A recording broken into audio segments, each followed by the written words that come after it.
Hello everyone, welcome back to my YouTube channel Help Desk. Friends, आज की इस video series में हम लोग HTML फॉर्म टैग के बारे में पढ़ने वाले हैं एंड उसके एट्रीब्यूट्स के बारे में कि हमारा HTML फॉर्म टैग क्या होता है एंड उसके एट्रीब्यूट्स, हम अपने HTML फॉर्म को हम कैसे यूज करते हैं और किस लिए यूज करते हैं। सो यहाँ पे आते हैं। यहाँ पे हमारा an HTML form use to collect user input. The user input is most often sent to a server for processing। Friends, इसका मतलब ये होता है कि हम अपने इनपुट, जो हमारा एक इनपुट होता है वो एक HTML फॉर्म में लेते हैं। ओके, उसके बाद हम अपने फॉर्म के जो इनपुट्स होते हैं उसको कलेक्ट करते हैं। उसके बाद हम उसको सर्वर पे सेंड करते हैं। अपने जो भी हमारे यूज़र के डिटेल होते हैं वो सारा हम सर्वर पे सेंड करते हैं। उसके बाद हमें वहाँ से रिस्पॉन्स मिलता है। सो इस तरह से हम अपना फॉर्म को यूज करते हैं। फ्रेंड्स, हमें फॉर्म को यूज करने के लिए किन एलिमेंट की, किन टैग्स वगैरह की नीड होती है वो हमारा यहाँ पे आप देख सकते हैं। हमारा कोड में यहाँ पे मेंशन है। हमने एक फॉर्म टैग लिया, उसके अंदर हमारा यहाँ पे इनपुट टैग यूज हो रहा है, जिसमें हम अपने डेटा यूजर से इनपुट लेते हैं एज ए टेक्स्ट और ईमेल। सो और यहाँ पे हमारा एक बटन होता है सबमिट का, जिससे हम सबमिट करके सर्वर पे एक रिक्वेस्ट भेजते हैं। ओके, सो इस वीडियो में हम फॉर्म टैग के साथ साथ थोड़ी बहुत डिजाइनिंग भी करेंगे, साथ ही साथ और स्टाइलिंग वगैरह, थोड़ी CSS भी पढ़ेंगे। सो चलिए स्टार्ट करते हैं। सो फ्रेंड्स, सबसे पहले अपना हम कोड एडिटर पे चलते हैं। यहाँ पे मैं अपना फॉर्म टैग बना लेता हूँ, सॉरी फॉर्म फाइल बना लेता हूँ, form.html। उसके बाद हम अपना यहाँ HTML बॉयलरप्लेट ले लेते हैं। इसका टाइटल मैं फॉर्म ट्यूटोरियल कर देता हूँ, फॉर्म ट्यूटोरियल कर देता हूँ। उसके बाद मैं सेव करता हूँ। अब फ्रेंड्स, यहाँ पे हम अपना फॉर्म टैग लेते हैं। सबसे पहले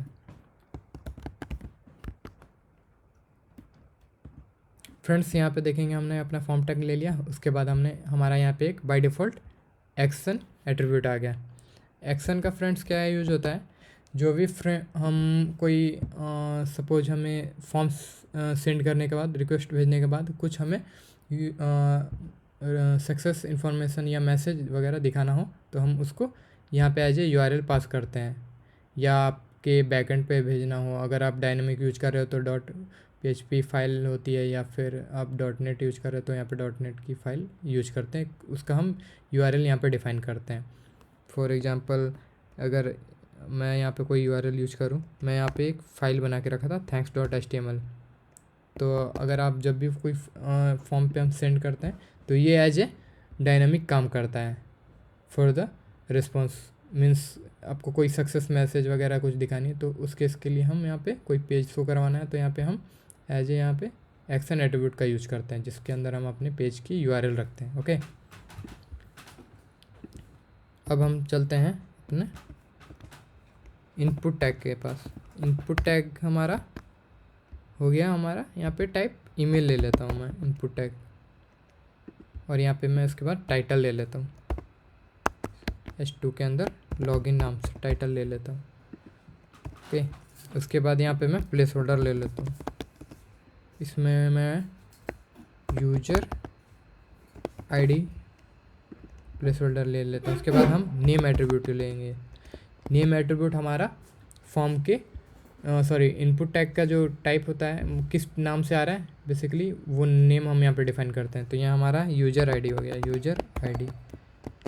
तो हमारे सर्वर को पता चल जाएगा कि हमारे यूजर ID के नाम से ये फील्ड आया है, डेटा आया है। अब यहाँ पे मैं दूसरा इनपुट ले लेता हूँ पासवर्ड के लिए। तो यहाँ पे मैं टाइप क्या यूज करूँगा, पासवर्ड। ओके, फिर वैसे ही हम एक नेम एट्रीब्यूट यूज करेंगे, जिसका नाम रख देंगे पासवर्ड, ताकि हमें पता चल जाए, सर्वर को पता लगे कि इसका कौन सा नेम है इस फाइल का, डेटा का। उसके बाद हम यहाँ पे प्लेस होल्डर यूज करेंगे। अब इसमें हम अपना वैल्यू, सॉरी प्लेस होल्डर की वैल्यू पासवर्ड डाल दूँगा। यहाँ पे मैं इसको ये ले लेता हूँ। अब उसके बाद हम यहाँ पे एक बटन ले लेते हैं सबमिट करने के लिए। ओके, इसकी एट्रीब्यूट टाइप एट्रीब्यूट हम सबमिट रखेंगे बिकॉज हमें सर्वर पे सेंड करना है, तो यहाँ पे हमें टाइप सबमिट ही रखनी होगी। इसको मैं लॉगिन नाम दे देता हूँ। ये हमेशा ध्यान रखें, आपका जो ये सारा जो टैग होता है या फिर बटन होता है, ये हमेशा फॉर्म टैग के अंदर ही रहना चाहिए, तभी ये वर्क करेगा, अदरवाइज ये नहीं वर्क करेगा। ओके, टाइटल अगर आप बाहर भी रख सकते हो, इससे कोई इशू नहीं है। इसको मैं ब्राउज़र पर रन करता हूँ। सो देखिए फ्रेंड्स, यहाँ पे मेरा फाइल बन गया, फॉर्म टैग बन गया। जैसे ही यहाँ पे मैं देखो आप लोगों ने कि जैसे मैं यहाँ पे अगर सबमिट कर रहा हूँ लॉगिन पे, तो ये मेरा एक्शन थैंक्स फॉर सबमिटिंग नाम से मैसेज आ रहा है, क्योंकि ये मेरा एक पेज मैंने लिया था thanks.html। उसके बाद क्वेरी पैरामीटर आ रहा है यूज़र आईडी और पासवर्ड, तो वो ब्लैंक आ गया मेरा। तो मैं यहाँ फिर मैं बैक करता हूँ, तो यहाँ मेरा पेज आ गया। ठीक है फ्रेंड्स, अब हम एट्रीब्यूट पे चलते हैं, फॉर्म एट्रीब्यूट पे। तो हमारा एक नेम एट्रीब्यूट होता है, जिस तरह हम इसका नेम डिफ़ाइन करते हैं वैसे फॉर्म का नेम डिफ़ाइन करते हैं यहाँ पे कि हमारा किस टाइप का फॉर्म है। तो मैंने यहाँ पे इसको बताता हूँ कि मेरा लॉगिन टाइप का फॉर्म है, लॉगिन है, तो इसको मैं लॉगिन एज नेम दे दूँगा। सो नेम एट्रीब्यूट का ये यूज होता है, बस हमें सर्वर को बताता है कि ये किस टाइप का फॉर्म है। सो यहाँ पे आप अपने पेज का नाम डिफ़ाइन कर सकते हैं, फॉर्म का, सॉरी। उसके बाद हम आते हैं ऑटो कंप्लीट एट्रीब्यूट होता है हमारा ऑटो कंप्लीट। ओके, सो यहाँ पे मैं आपको ऑटो कंप्लीट एक्सप्लेन करके बताता हूँ। अभी मैं इसको हटा देता हूँ और सेव करके रन करता हूँ। सो देखिए फ्रेंड्स, अगर मैं यहाँ पे कुछ भी, मैंने पहले यहाँ पे user@gmail.com लिया हुआ था, उसके बाद पासवर्ड डाला था, ठीक है। सो ये क्या हुआ मेरा, जैसे ही मैंने इसको सेलेक्ट किया तो यहाँ पे जो मैंने लास्ट वैल्यू डाली हुई थी अपने यूज़र आईडी में, वो मुझे यहाँ पे शो कर रहा है, ठीक है। इसको मैं यहाँ पे मैं पिक कर लिया। अब अगर मैं यहाँ पे ऑटो कंप्लीट एट्रीब्यूट यूज करता हूँ और इसको मैं ऑफ़ कर देता हूँ, ये as a true boolean work करता है, जिसको हम बुलियन का मतलब होता है ट्रू या फॉल्स, यानी इसको यहाँ पे हम एज ए ऑन और ऑफ का वैल्यू के साथ यूज करते हैं। तो यहाँ मैं इसको ऑफ़ कर देता हूँ। अब इसको यहाँ मैं रिलोड करके अगर मैं जैसे ही कुछ प्रेस करता हूँ, की अप करता हूँ, तो यहाँ पे देखिए मेरा यूज़र का जो वैल्यू आ रहा था पुराना मैंने फिल किया था, वो नहीं आ रहा। अब ये क्यों हो रहा है, बिकॉज हमने यहाँ पे ऑटो कंप्लीट ऑफ कर दिया। अब मैं इसको ऑन करता हूँ, सेव करता हूँ, उसके बाद यहाँ पे जैसे मैं की प्रेस करता हूँ, ये देखिए मेरा यहाँ पे आ गया। सो ये ऑटो कंप्लीट का ये यूज होता है। अब उसके बाद हमारा आता है no validate attribute. No validate का एट्रीब्यूट का क्या यूज है फ्रेंड्स, ये बेसिकली सर्वर को जब हम कोई फॉर्म भेजते हैं, सपोज हमारे पास कोई मल्टीपल, एक पेज पे मल्टीपल फॉर्म है, ओके, और उनमें से मुझे किसी को मतलब यूज नहीं करना, या फिर मुझे सर्वर अगर कोई सेंड कर रहा है तो उस पर मैं ये बताना मुझे ये वैलिडेटेड नहीं है हमारा डिटेल, तो उससे सर्वर को पता चलता है ये वैलिड नहीं है हमारा, इसकी वैलिड लैप्स कर चुकी है। या फिर आप इस तरह से मैं समझाता हूँ, मान लो आपके पास हम इस फॉर्म का वैलिड डेट 1 से 10 या 1 मंथ का था, तो उसके बाद आप यहाँ पे नो वैलिडेट लगा देते हो, तो ये उसके बाद ये सर्वर को पता चल जाएगा ये वैलिडेट नहीं है डेटा। सो ये फिर इस तरह से वर्क करता है। जस्ट ये यहाँ पे इस तरह से नहीं हम सबमिट करके दिखा सकते आपको। अब आते हैं हम अगले एट्रीब्यूट के पास, जिसका नाम है मेथड। मेथड क्या होता है फ्रेंड्स, मैं बताता हूँ। मैं अभी ये हटाता हूँ एक बार, उसके बाद सेव करके दिखाता हूँ। फ्रेंड्स अभी मैं अगर कुछ वैल्यू यहाँ पे डालता हूँ, ठीक है, उसके बाद मैं पासवर्ड डाल देता हूँ कुछ भी। अब मैं जैसे ही लॉगिन करूँगा तो ये देखिए मेरा एक तो एक्शन वाला पेज आ गया, सक्सेस मैसेज का पेज आ गया। अब यहाँ पे आप यूआरएल देखोगे जिसको हमें क्वेरी पैरामीटर बोलते हैं। यहाँ पे मेरा यूज़र आईडी आ गया जो वैल्यू मैंने डाला था, ओके। उसके बाद मेरा एंड के बाद हो गया पासवर्ड, यानी जो मैंने पासवर्ड लिया था वो पासवर्ड डाला था मेरा यहाँ पे आ गया। तो ये हो गया मेरा गेट मेथड होता है, इसको बोलते हैं। तो यहाँ पे हम बाय डिफ़ॉल्ट जो हमारा मेथड होता है वो गेट रिक्वेस्ट होता है। तो यहाँ पे जैसे मैं एक पोस्ट वैल्यू यूज करता हूँ, पोस्ट मेथड बेसिकली, रिलोड करके बैक करता हूँ। अब मैं यहाँ पे ये हमारा प्रीफिल है, उसके बाद मैं पासवर्ड कुछ भी डालूँगा, ठीक है। अब यहाँ पे मैं जैसे ही लॉगिन करूँगा तो ये हमारा मेथड पोस्ट, मैं बैक करता हूँ, तो मैं लेता हूँ। एक सेकेंड, यहाँ पे मैं एक्शन हटा देता हूँ।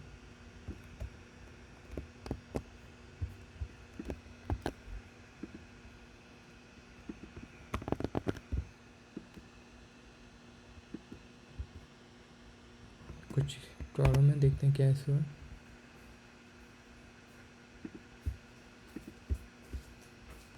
फॉर्म्स हो गया हमारा यहाँ पे थर्ड पोस्ट।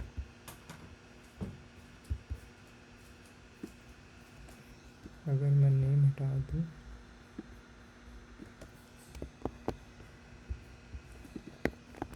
डिलीट करके देखता हूँ इधर। यहाँ पे मैं यूजर, यहाँ पे यार मैं कुछ भी वैल्यू ले लेता हूँ, user email password.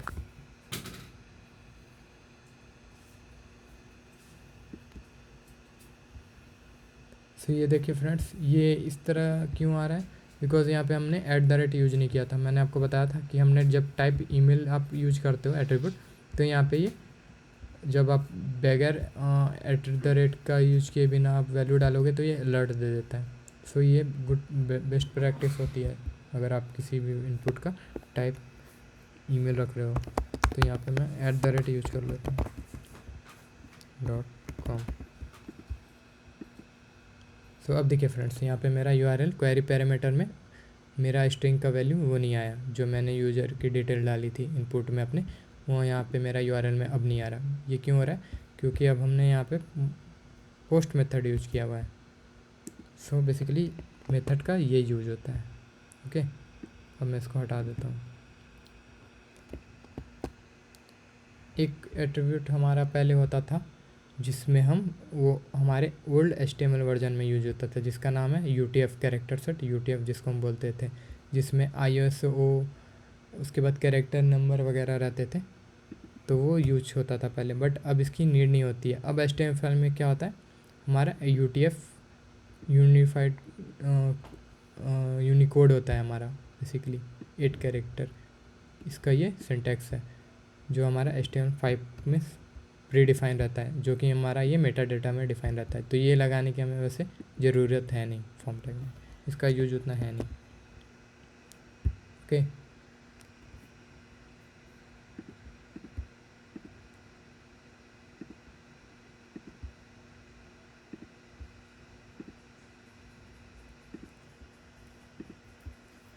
So friends, अब हम आगे बढ़ते हैं। अब हम इसकी डिजाइनिंग करते हैं थोड़ी बहुत। तो एट्रीब्यूट्स में हमारा इतना ही था फॉर्म के लिए। अब हम इस पर डिजाइनिंग पे वर्क करते हैं थोड़ी सी। यहाँ पे मैं वापस से स्टाइल टैग लेता हूँ। उसके बाद यहाँ पे मैं पहले बॉडी में कुछ अपने कलर डाल देता हूँ। यहाँ पे बॉडी में मैं बैकग्राउंड कलर डाल देता हूँ ग्रे, इसका ग्रे का कलर कोड हो गया। उसके बाद हाइट यूज करते हैं, height property 100 VH means view port height. उसके बाद विड्थ प्रॉपर्टी, उसकी वैल्यू हो गई 100 व्यू पोर्ट विड्थ, यानी इसकी पूरी इंटायर स्क्रीन की जो व्यू है उसकी व्यू पोर्ट की विड्थ 100 यानी VW। उसके बाद हम यहाँ पे डिस्प्ले का प्रॉपर्टी का यूज करेंगे, उसकी वैल्यू होगी फ्लैक्स। ये CSS3 का फीचर्स होता है, ये मैं CSS के वीडियो सीरीज में आप लोगों को बताऊंगा, अभी बस मैं थोड़ी सी एग्जांपल दे रहा हूँ। उसके बाद जस्टिफाई कंटेंट प्रॉपर्टी की यूज करेंगे। उसके बाद सेंटर वैल्यू, सेंटर यानी वर्टिकल। उसके बाद हॉरिजॉन्टली। उसके बाद हम वर्टिकल अलाइन चाहिए। ये मैं आप लोगों को इतना करके दिखाता हूँ। ये देखिए, बैकग्राउंड में मेरा यहाँ पे कलर आ गया, ये सेंटर में आ गया। ओके, ये हो गया हॉरिजॉन्टल सेंटर। अब मैं यहीं पे आपको करके दिखाता हूँ। यहाँ पे मैं अब अलाइन आइटम्स प्रॉपर्टी यूज करता हूँ, उसके बाद सेंटर लिखता हूँ। अब क्या हो गया मेरा, ये वर्टिकली और हॉरिजेंटली सेंटर हो गया। ठीक है, आप यहाँ से भी कॉपी कर सकते हो, उसके बाद आप यहाँ पे डाल सकते हो। इस तरह से पेस्ट कर दिया। अब हम लिखते हैं अपना फॉर्म पे स्टाइलिंग करते हैं, इसकी बैकग्राउंड वगैरह डालते हैं। बैकग्राउंड का कलर कोड वाइट देता हूँ मैं, FFF, ये मेरा बैकग्राउंड का कलर हो गया। अब बाकी की CSS हम यहाँ पे इंस्पेक्ट एलिमेंट करके लिखेंगे, ताकि हमें दिखता भी रहे और समझ में भी आए कि हमारा डिज़ाइन कैसा हो रहा है, जिसको हम यूजर इंटरफेस बोलते हैं। तो यहाँ पे मैं बॉर्डर रेडियस प्रॉपर्टी का यूज करूँगा राउंड के लिए। ये देखिए मेरा यहाँ पे राउंड हो गया। अब मैं इसमें पैडिंग दे देता हूँ। ठीक है, अब यहाँ पे फिर मैं डिस्प्ले फ्लैक्स का यूज करूँगा। डिस्प्ले प्रॉपर्टी, उसके बाद फ्लैक्स वैल्यू। ठीक है, अब देखिए फ्रेंड्स, यहाँ पे जैसे ही फ्लैक्स किया मैंने, ये सबको हॉरिजेंटली सेट कर दिया। ओके, तो अब इसको मुझे चाहिए वर्टिकली कॉलम वाइज, तो इसको मैं फ्लैक्स डायरेक्शन प्रॉपर्टी होता है मेरा, जो ये कॉलम वाइज दे देता है मुझे। ये देखिए इस तरह। ठीक है, अब क्या है, मैं ये इसकी जो विड्थ हो रही है, अब ये इसके कंटेंट के अकॉर्डिंग ये सेट कर रहा है। सो अब मुझे आपको कुछ मिनिमम विड्थ इसकी चाहिए, तो इसमें विड्थ मैं इसकी 500 पिक्सल कर देता हूँ, 500 पिक्सल कर दिया। ओके, अब ये सारी CSS में कॉपी करके यहाँ पे डाल देता हूँ। ये देखिए फ्रेंड्स, यहाँ पे हमारा ये फॉर्म का बैकग्राउंड रेडी हो गया। अब मैं इसके इनपुट्स पे डिजाइनिंग करता हूँ, थोड़ा स्टाइलिंग करता हूँ। इनपुट का बैकग्राउंड ले लेता हूँ, फिर से वापस से मैं ग्रे ले लेता हूँ। ठीक है, अब बाकी की CSS मैं आप लोगों को यहाँ पे लिख के दिखाता हूँ, ये थोड़ा स्मार्ट वर्क होता है। अब उसके बाद हम यहाँ पे इसकी हाइट डालते हैं। ठीक है, इसमें बॉर्डर प्रॉपर्टी यूज करेंगे, नन, मतलब बॉर्डर नहीं चाहिए मुझे इनपुट में। अब यहाँ पे राउंडेड चाहिए मुझे, तो इसके यहाँ पे बॉर्डर रेडियस प्रॉपर्टी यूज करेंगे 10 पिक्सल। ओके, उसके बाद मुझे हाइट चाहिए इसकी 40 पिक्सल, हाइट डाल दिया। सॉरी, हाइट ऑलरेडी यूज हो रहा था, तो यहाँ पे मैं पैडिंग डाल देता हूँ। पैडिंग डाल देता हूँ 16 पिक्सल, लेफ़्ट राइट से, टॉप बॉटम से 0 पिक्सल। उसके बाद मार्जिन बॉटम कर देता हूँ, मार्जिन बॉटम प्रॉपर्टी, उसके बाद 10 पिक्सल। हाइट में और बढ़ा लेता हूँ। ठीक है, कलर डाल देता हूँ वाइट, ब्लैक कर देता हूँ। इसकी कलर कोड हो गई। अब यहाँ पे जो कलर देखो, ये तो फॉन्ट साइज डाल देता हूँ मैं, साइज 16 पिक्सल, और बढ़ा देता हूँ यहाँ पे। ये हो गया। अब यहाँ पे देखो, आप कुछ भी डालो, ये देखो कितना बेटर लग रहा है। आप इसका कलर थोड़ा और डार्क कर सकते हो। यहाँ पे आप बॉक्स पे क्लिक करो, यहाँ से भी आप ड्रैग करके सेट कर सकते हो। बिल्कुल कॉर्नर पे जैसे ले जाओगे तो आपका कलर कोड यहाँ पे ब्लैक आ जाएगा। ये देखिए, तो ये सारी चीज़ें मैं कॉपी कर लेता हूँ, उसके बाद CSS में डालता हूँ, सेव कर दिया। उसके बाद हो गया। अब मैं बटन की स्टाइलिंग करता हूँ। बटन को आप यहाँ पे सेलेक्ट कर लोगे। अब फ्रेंड्स, मैं आप लोगों को थोड़ी सी एक यूनिक चीज़ बताने वाला हूँ। यूनिक मतलब सपोज यहाँ पे मैं पहले इसको बटन के बजाय मैं इनपुट में ले लेता हूँ। इनपुट टाइप ये इसमें, बट इनपुट में हमारा ये टैग नहीं आएगा, इस तरह से आएगा। और इसमें वैल्यू एट्रीब्यूट हो जाएगा, जिसमें मैं इसकी वैल्यू लॉगिन डाल देता हूँ। ठीक है, टाइप मैंने सबमिट ले लिया।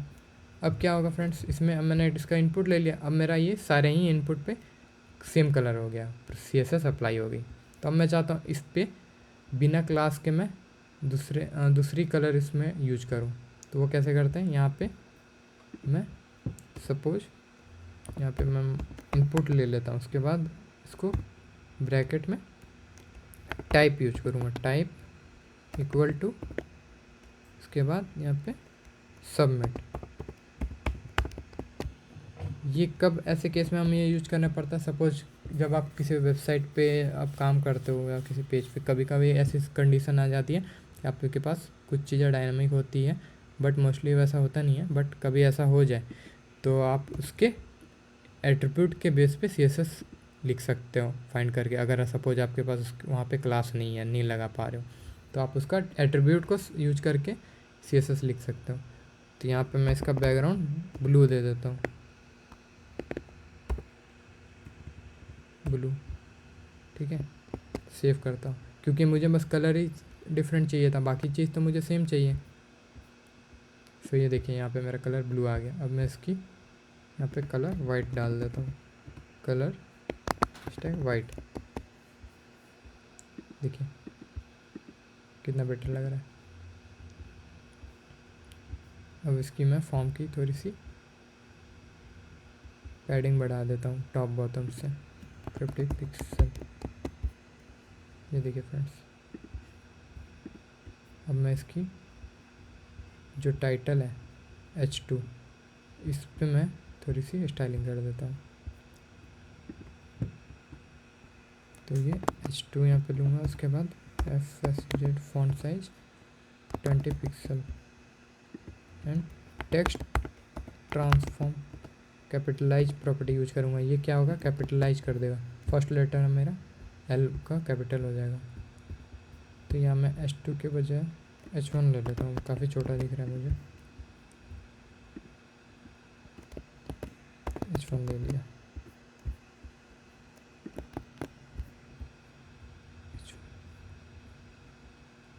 यहाँ पे मैं इसका और कर लेता हूँ। उसके बाद इसमें आपको देखना है ये सेंटर में चाहिए तो आप यहाँ से भी करके देख सकते हो। यहाँ पे टेक्स्ट अलाइन प्रॉपर्टी आती है सेंटर करने के लिए, टेक्स्ट अलाइन सेंटर, और एक होता है लेफ़्ट, एक होता है राइट। तो यहाँ पे मैं सेंटर का प्रॉपर्टी यूज करता हूँ।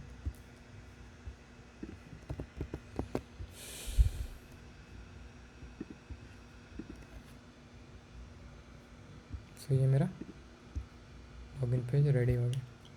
सो फ्रेंड्स, इस वीडियो में इतना ही, फिर हम मिलेंगे आगे, हम मिलेंगे नेक्स्ट वीडियो में।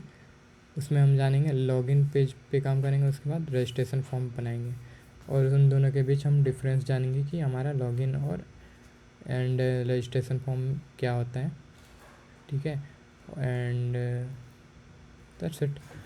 सो वीडियो अगर पसंद आया तो प्लीज़ लाइक करें एंड सब्सक्राइब करें। ओके, आज के लिए इतना ही, मिलते हैं नेक्स्ट वीडियो में। So thanks for watching, bye bye.